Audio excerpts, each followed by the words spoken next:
Assalomu alaykum avtomaster kuzatuvchilari. Mana hozir ko'pchilik mijozlarimizni talablariga binoan avtomobillarni freonni alishtiruvchi apparatlarimizni obzorini, qisqacha obzorni qilib o'tamiz. O'sha berilgan va'daga asosan hozir sekin-sekin bitta-bitta sizlarga tushuntirib boramiz. Hozir eng bizani katta apparatimiz bu avtobuslar va gruzovoylar uchun mo'ljallangan konditsionerlarni arishtirish apparati bo'lib, zapravka qiluvchi apparat bo'lib, hop, bu apparatimiz gruzovoy va avtobuslar uchun mo'ljallangan konditsioner zapravka hisoblanadi. Buni orqa baki ko'rsatsangiz bo'ladi. Qolganlarga nisbatan katta hajmga ega, ya'ni buni litri 48 litrlik bachok turadi. Kompressori ham bu vakuum kompressori, bu havo oluvchi, o'sha freonni haydovchi kompressori hisoblanadi. Bular ham odatdagidek yengil mashinalarga nisbatan, mana bularni ham ko'rsanglar bo'ladi. Yengil avtomobillar uchun bu bakimiz 15 litr 20 kilo, ya'ni freonni qabul qila oladi. Bu kompressorimiz, vakuum kompressorimiz esa 1100 talik hisoblanadi. Bu esa gruzovoylar bilan bir xil hisoblanadi. Xo'p, bu apparatimiz yana bu gruzovoy va avtobuslar uchun mo'ljallangan konditsioner apparatimizni bundan tashqari bu yerda yana filtrlari, tepalarida mana klapanlari, yana осушительlari hammasi jihozlangan, ya'ni radiatorlari ham bor sovutish uchun. U oldi tarafida turadi va uzun shlankalari bilan jihozlangan. Bu shlankalarni komplektida nakonechniklari ham qo'yilgan. Visokiy va niskiy deyiladi endi bu xalq tilida, ya'ni yuqori bosimli va past bosimli freonlarni davleniyasini ko'rsatuvchi manometrlar bilan jihozlangan va bu elektronik tabloyimiz bu klaviatura orqali, ya'ni displey orqali boshqariladi. Bu konditsioner zapravkamiz pol-avtomat hisoblanadi, ya'ni har bir jarayonni ustida boshqarib turish kerak. Lehkovoylar uchun mo'ljallangan qurilmamiz bu ham pol-avtomat hisoblanadi. Buni ham yuqori va past freonlarni bosimini o'lchovchi manometrlardan tashkil topgan va klapanlari bular ruchnoy, ochib yopish klapanlari. Boshqaruv panelida ham faqat vesi va davleniyasini ko'rsatib turadi. Knopka orqali bular boshqariladi. Bu modelimiz AU-W2080AS modelimiz Avtomaster brendi ostida kirib kelgan. Xo'p, undan keyingi apparatimiz bu apparatimiz eng oxirgi model hisoblanib, bu elektronik tablo, ya'ni monitorda hamma informatsiyani ko'rsatadi. Bu yerda ko'rib turganinglarda hech qanaqa datchiklar yo'q. Hamma datchiklari sifrovoy hisoblanib monitorga uzatadi hamma davleniyalarni. Bu monitor orqali bemalol boshqarasizlar. Bu monitorimiz, ya'ni screen touch deydi, qo'l bilan boshqariladi, ya'ni sensor, xalq tilida bu sensorli deyiladi. Bu qurilmamiz esa freon sistemani tozalash davrida ko'rsatib turadi, qanaqa sizda musor chiqyapti sistemangizdan. O'shani kuzatish uchun maxsus shunaqa probirkalar qo'yilgan, o'tayotgan freonlarni holatini ko'rsatib turadi, ya'ni toza, kir, musorli, o'sha narsalarni ko'rsatib turadi.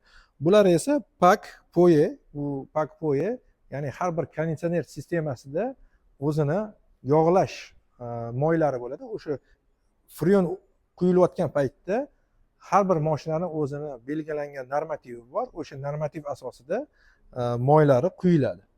Bu yangi moylarni solib qo'yasizlar. Sensorda mashinani tanlab startni bossanglar, bu apparatimiz polniy avtomat o'zi freonni tortadi, eski freonni vakuum qiladi, sistemani tekshiradi, butun yoki utechka, ya'ni teshigi borligini, va agar teshigi bo'lmasa yangi freon solib shu moylarni quyib polniy sistemani o'zi avtomat kontrol qilib sizga tayyor bo'lgandan keyin ma'lumot yuboradi ustaga. Bu eng full apparatimiz Avtomaster brendi ostida AU-W6800AS degan modelimiz bo'ladi. Xo'p, keyingi modelimiz bundan bir pog'ona, ya'ni buni ukasi, ya'ni manometrlar hammasi mexanik manometrlar, sensorli displey bu yerda va bu yerda yana bitta qulayligi bu qilingan ishlar bo'yicha ma'lumot berib sizga printerida chiqarib bera oladi. Qancha freon ketdi, qancha freon oldi, moy quyildi, grammigacha ham hammasini ko'rsatib turadi. Apparatdan keyingi modelimiz.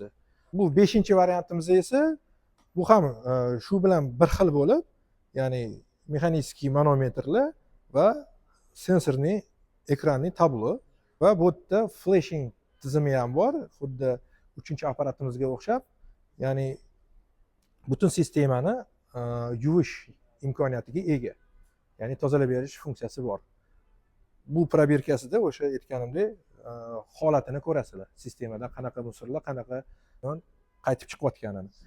Va buni ustunlik tarafi, yana bir ustunlik tarafi mana bu yerda freon uchun, ya'ni bu yerga 1 litr yoki yarim litrli, yarim kiloli freonlarni qo'yib turib ishlatsangiz bo'ladi. Ya'ni o'zini bu yana ichidagi baki, o'sha boshida ko'rsatganimdek 20 kilogacha kompressorlari, vakuumli nasoslari, bu yerda mana klapanlari, осушительlari, separatorlari, ya'ni freonni ichidan moya ajratib olish uchun separatorlar bo'ladi, bu yerda radiatorlari bo'ladi, ya'ni kompressor vakuum qilayotganda qizib ketishini oldini olish uchun.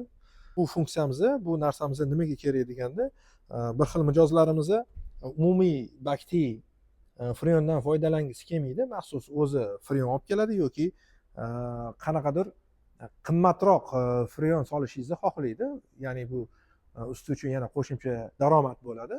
Ya'ni umumiy 134 markali 13 kiloli freondan tashqari yana kichkina freonlarni olib kelib qo'ysangiz, ya'ni u yevropeyskiy bo'lishi mumkin yoki turetskiy bo'lishi mumkin. Agar klient o'shani quyib berishingizni xohlasa, siz bemalol uni bu bakka alishtirmasdan yoki bu bakka ichidagi freonni tortib, u freonni quymasdan turib, alohida o'sha freonni yarim kilo bo'ladimi, 1 kilolik bo'ladimi, buni qo'ygan holda klientni avtomobiliga uni zapravka qilib berishingiz mumkin. Shu ustunligi bor. Bu ya'ni bu bakdan emas, o'zingizni maxsus qo'ygan freoningizdan klientni mashinasiga zapravka qilib beradi. Sensorli apparatlarimiz hammasida rus tili va ingliz tili mavjud bo'lib, barchasini ishlatish juda qulay, instruksiyalari ham bor. Agar sizlarda videolari yoki qo'llanmalarni tashlab berish imkoniyatimiz bor. Agar kim buni ishlatishni bilmasa, bemalol o'sha qo'llanmalardan yoki videolardan ko'rib, tanishib, bemalol ishlatib olsa bo'ladi. Bular avtomat bo'lgani uchun ishchi kuchi juda ko'p talab qilinmaydi. Ya'ni ulash va yechish ishini qilib bersanglar, qolgan hamma protsessni bu apparatlarni o'zi ketma-ketlikda bajaraveradi. Ularga garantiyamiz, hammasiga 1 yil garantiya beramiz. Avtomaster brendi ostidagi tovarlarimiz 1 yil garantiya bilan beriladi va servis xizmatlari ham, zapchastlari ham hammasi 100% Avtomasterda mavjud. Agar sizlarga bu obzorimiz yoqqan bo'lsa, bitta like bosib qo'yasizlar. Agar savolinglar, qanaqadir tushunmagan joyinglar bo'lsa, kommentariyaga yozinglar, iloji boricha harakat qilamiz to'liqroq javob berishga. Shunaqa uskunalar haqida texnik ma'lumotlarni o'tkazib yubormaslik uchun Avtomaster profiliga obuna bo'lib qo'yinglar. Sizlarni Avtomasterda kutib qolamiz. Joninglar sog' bo'lsin.